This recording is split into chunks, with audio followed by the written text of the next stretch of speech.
Jeruusalemmas oli mees, Simeon nimi. See mees oli õige ja jumalakartlik ning ootas Iisraeli troosti ja püha vaim oli tema peal. Temal oli püha vaim ilmutanud, et ta ei näe surma enne, kui ta oli näinud issanda võitut.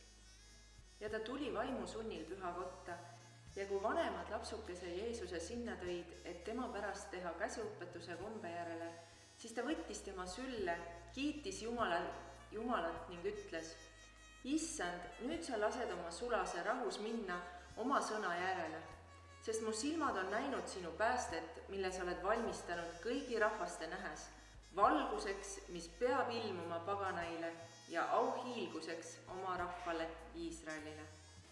Õnnistatud advendi aega.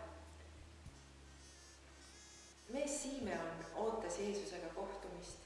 Me täna ühiselt kogudusena esimese advendi teenistusel rääkisime sellest, et mida või keda meie ootame ja kas me oleme valmis sellel ootuse ajal kohtuma Jeesusega.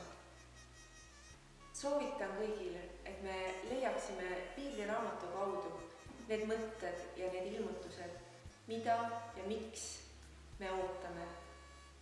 Olge õnnistatud ja õnnistatud advendi aega. Adventus